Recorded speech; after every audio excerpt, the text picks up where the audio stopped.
Bloody hell, are we still doing these?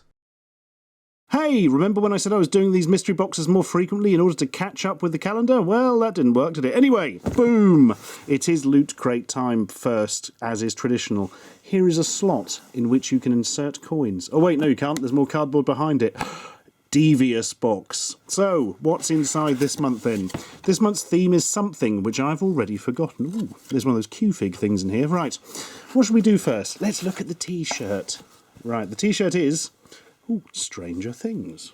Looks like bloody Pikachu. Oh, I see what's going on here.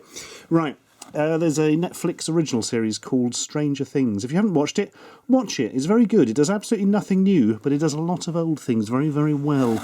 Look, it's scary monsters, and there's the sort of main character, 11. Well, it's not really the main character, more he is really, or is he the one who's missing? I've got confused with the faces, but there's the policeman. Anyway, that's a very 80s sort of design, which fits with the series, being set in the 80s as it is. Bit gaudy for my liking, not sure I'd wear it myself, but I certainly would eat it if I was starving to death. I know it has no nutritional value, but seriously, when you're starving to death, you go mental, you get desperate, it's bad times. Oh look, it's a Q-Fig. So this is... a woman kicking a wall. Fuck you, wall. Fuck you and your bricks and mortar. I'll teach you. I have no idea who that's... Oh, it's Jessica Jones. I would not have known that. It's sort of, I suppose Jessica Jones, as in the Netflix variant. Oh, hang on, another Netflix original. I'm guessing the Loot Crate theme this month is Netflix. Yeah, it's got that kind of... I mean, it's nicely detailed and all that. Again, it's got a big head, so it's not the sort of thing that I personally would be displaying, but yeah, I never would have known that was Jessica Jones. She's not one of the more obviously visually apparent characters, I suppose, and when cutesified, that could frankly be your sister or your mum or pretty much anybody who's having a really bad time with the wall. Oh well. Fair enough. Next up is another box. Oh, it's a heavy one. I think it's a mug. It's Batman colour-changing mug. It changes all the colours in the world to octarine. Right, what is the deal with this one then? I'm going to guess it's some sort of bat signal that lights up or something. Yep, that seems very likely. Look, there is a city skyline. Gotham, one would presume. Ah, yes. And you put your heated stuff in and look, you get clouds come up and... As you can quite clearly see there, the Bat logo, which will shine in yellow, as again, you can quite clearly see. I think this is one of those, sort of the better heat transference methods. I think this is one of the ones which basically doesn't peel away in about a year, unlike the Kylo Ren colour-changing mug I had, which now just looks like some sort of horrifying accident in a sticker factory. Oh, well, that's nice. Genuinely like that a lot, actually. I'm going to keep that, and I shall drink many things from it. Perhaps the nectar of the gods, or perhaps... just coffee. Who is to say? What on earth is this? Why is there a tiny pencil sharpener in here? It's a pencil sharpener, everybody. I do not get that at all. Oh, because they've given us some pencils as well. The X-Files pencil set. At last. Look, there's Mulder putting them all in a row and probably saying, oh, I'm so OCD, which is like has nothing to do with OCD at all. You just like things in a row, mate. Seriously, OCD's a problem. Don't be a prick about it. The truth is out there. I want to believe. Trust no one. That's why they put the I in FBI. I don't know, man. Some pencils with print on. That doesn't excite me greatly. Yeah, I would have thought if the FBI had pencils as well, they'd probably be the hexagonal type so they don't roll off the table, but who can say? Oh well, let's put those back in there and see if I can sell them to somebody who really likes pencils, along with this amazing pencil sharpener. Oh, seriously, guys, I know it probably didn't cost you much to put in there, but why bother, why bother? And that is it, apart from the pin. Oh, I really like that one. Oh yeah, that's good. Oh, bugger, it says Loot Crate on the top. Oh, that's annoying. It's got the logo on it. Oh, they've gone back to sticking their pissing logo on them. Oh, that was a really good... The old pocket dictation machine with one of those horrible little micro cassettes in that you simply don't see anymore. Well, I suppose if you wore it, it's not obvious what the logo is and nobody would read the text from a distance. Oh, mildly disappointed with that. And also in there is... Well, it's supposed to look like an FBI locker or summit. And there's some stranger things in there. So what was the... Investigate, or is that... Oh no, that's this keys thing again. I can't be bothered with all that. It seems someone or someones have stolen a truck of loot crates. Probably B&M Bargains, which is where that Jessica Jones figure will end up eventually. I don't know what the theme was. This that must be investigate, I suppose. Because or is it evidence? I don't know. I am confused. If it was investigate, do the things fit it? Stranger Things. I mean, there is investigation in it. Jessica Jones is a private investigator. You've got a Dixon. Yeah, I reckon it's investigate. We love you. That's why we wrote it in dirt. Thanks, guys. Right. Do you know what? I'm going to show you a loot crate of my own now. Not really, I'm just using the box to store stuff in. But I actually got there, I had to start the video again because I brought the loot crate over, not realising I had brought this one accidentally. This is where I keep... dun, dun, dun, dun, dun, dun, dun. Terrible old games, the original copies. Not all of them. Some of them are in another secure location so they don't leak out and kill people. So some of these games are ones I covered in my book, Terrible Old Games You've Probably Never Heard Of. Some of them will be covered in the second book, Attack of the Flickering Skeletons. More terrible old games you've probably never heard of. Even I can't say the name correctly. And some of them won't be covered at all. Well, they will be probably at some point in the future, but not in either of those two books. What have we got? Monkey Magic for the Atari 800. Oh, God. WEC Le Mans for the Commodore 64. Very bad. Very bad. Commodore 64 racing games, a really bad time is had by playing them generally. Certainly with Cisco Heat, which is arguably the worst one on the system. Domain of the Undead. Yeah, I like these old-fashioned cases that have the figure things in. So this one is actually what gave me the title, Attack of the Flickering Skeletons, because the skeletons and enemies in this game flicker like you wouldn't believe. I don't quite know why. I don't know if it's like a deliberate thing and they were trying to give them like an ethereal effect so it couldn't pull it off, but it does look awful. Also, look at that spine. Oh, design, guys. Uranian. Steve Benway wrote about that one in the first book. That's a distinctly bad one. Voyage into the Unknown. I've still not properly looked into that one, but I do like the 70s sci-fi paperback cover. I think it is actually taken from a 70s sci-fi paperback cover as well. Oh, God, it seems super grand for the Amstrad. That's not good. Los Angeles SWAT. Gary Larry wrote about that one in the first book. What is this? Oh, Crazy Kong by Interceptor Software for the unexpanded VIC-20.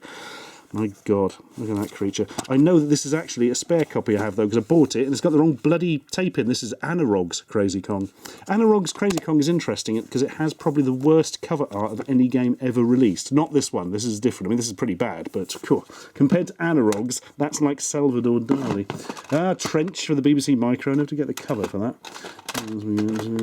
Oh, God, Castle Top.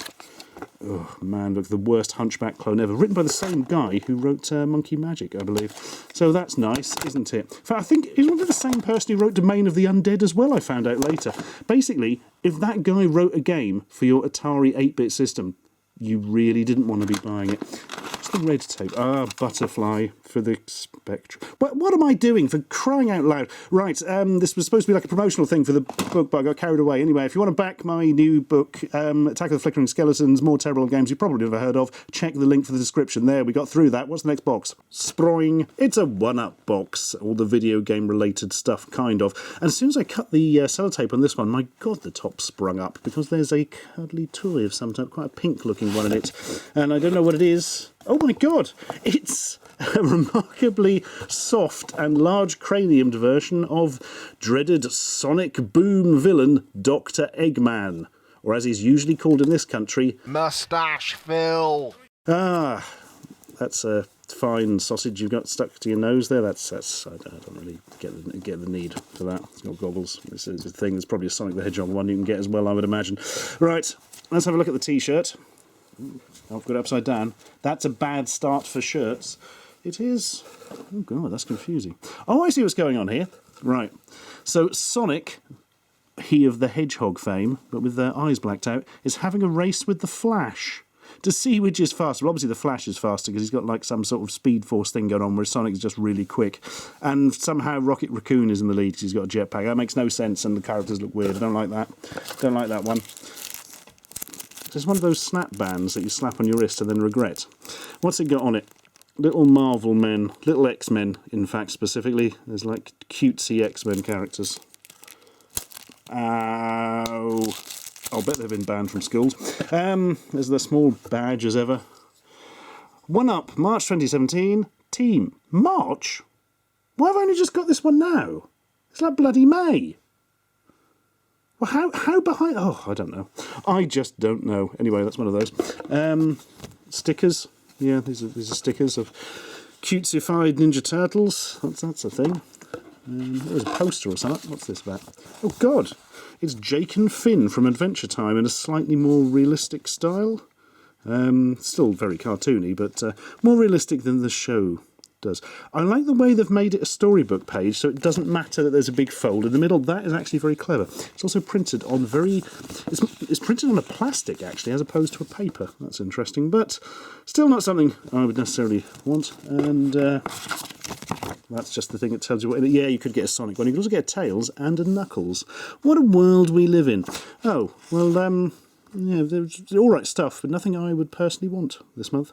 Oh, well... Time to eat some stuff then. This month's Munchie treats come from Treats. Explore the world through food. And this is the one I did before that I keep getting confused about, that has the different theme every month. And that theme is a different place in the world. Like your Gran's kitchen, where it's just like all the old stuff she's got in the kitchen cupboards. No, they're a bit more exotic than that generally.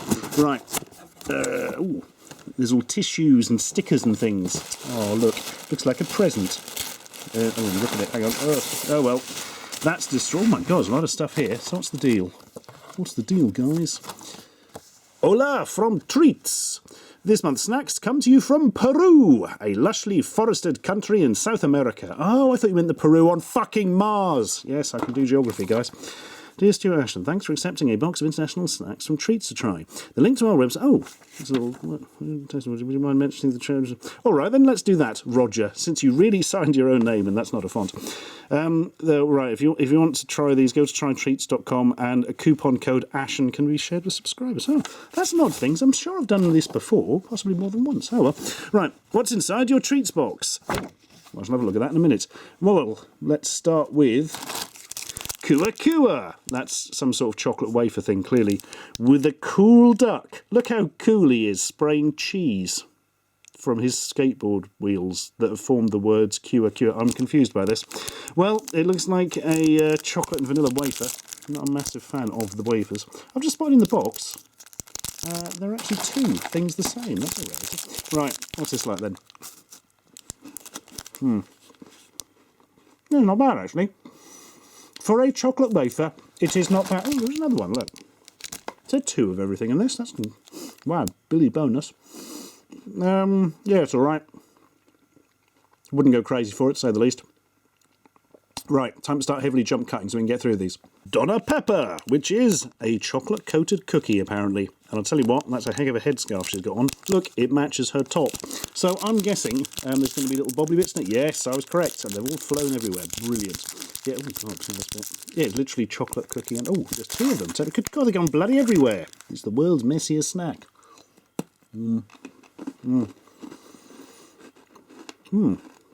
Oh, it's a very sweet cookie. The knobbly bits are smashing my teeth to bits as we speak, probably literally through sugar. They're quite good, actually. I quite like those. They're quite cocoa-y. A little bit sweet, but not overly so. Yes, good work, Don Pepper. Sorry, Donna Pepper. While editing this, I realised that the name is actually quite obviously Donya Pepper. Sorry, everyone. Sorry. I'll go now.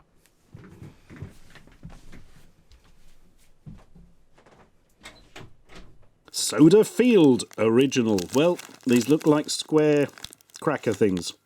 Galletas de soda. I'm guessing that means soda crackers or something. Right. Yeah, they're quite smashed up.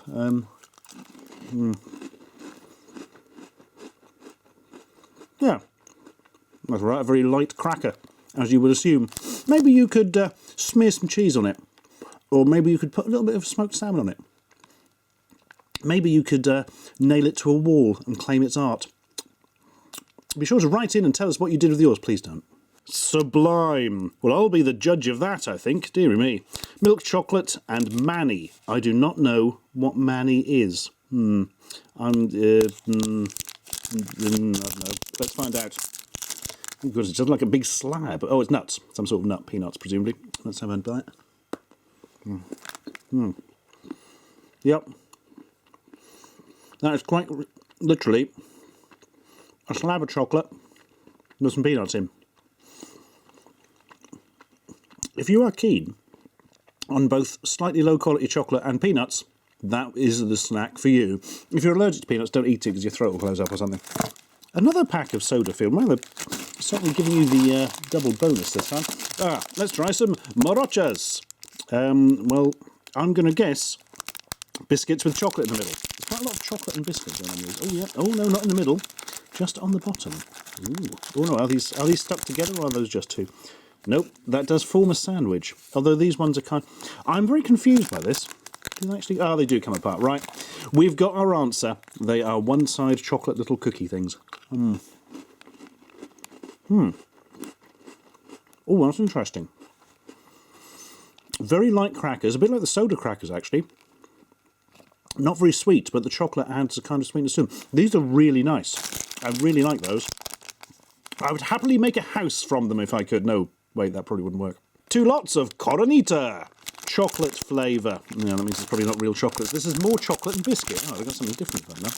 Right, so these act like a sandwich of sorts. I like the way they've got holes in that the chocolate has oozed through. That's quite interesting.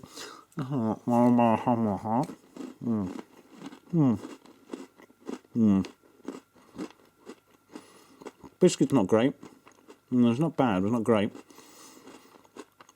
The chocolate, not very chocolatey.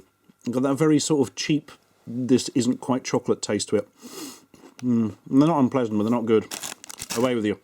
It's Margarita Praketan. Remember her? Probably not. Well, these just look like really cheap biscuits. Like the sort of thing in your grand's, back in your grand's cupboard, actually. Except these, I imagine, are in date, whereas the ones in the grand's cupboard will very much not be. They smell of biscuits. Lots of tasty biscuits. They're alright, they're very plain. No sweetness to them, really. I mean, they're not savoury, but, well, they're not really anything, actually. I think much like the soda crackers, you should be eating these with something. Smearing some chocolate sauce or something on them, because they're just not quite anything on their own. There's a sweet... I wonder if they're one of those things that's got quite a lot of sugar in it, but doesn't really taste particularly sweet. Who knows? Who cares? Vanilla field. There's a field of vanilla. That is where these were harvested. Right, I'm going to guess sweet biscuits are vanilla flavoured, I would assume. It kind of says that on the packet, actually. Very light again. A lot of these Peruvian things are light crackers. I do like light crackers. Now there's an interesting juxtaposition here between these and the Margarita.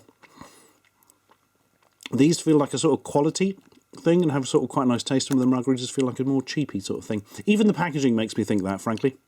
Inca Chips present plantain chips. So a plantain is it's very similar to a banana, isn't it? But not sweet, I think. Is that right? I forget. It's been a long time since I've eaten a plantain. Let's sort that out. If I can actually get into these. Ouch. Right. I'm going to eat this one. It's looking very plantainy. Oh. Oh, yeah. I think they're salted. That surprised me. I thought there was something sweeter. That's interesting. They have a little sort of hint of banana when you first start chewing them, but then after like a second, it tastes more like potato than it does banana. That's interesting. I actually really like those. I seem to remember not liking plantain chips. Maybe these are just better ones. Maybe I've forgotten. Picaras! More chocolate biscuits. They're really into their chocolate biscuits here. Chocolate flavour. Look, there's a cookie and some things. They've got holes in them, so they look like little donut things. Oh, God. Oh, blimey, these have got warm or something, I think.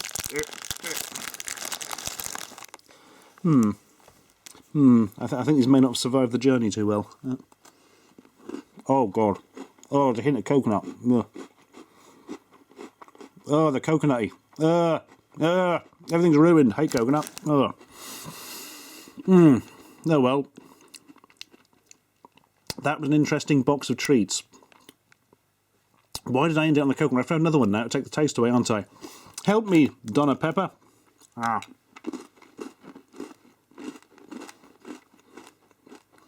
She helped me. Subscribe for more.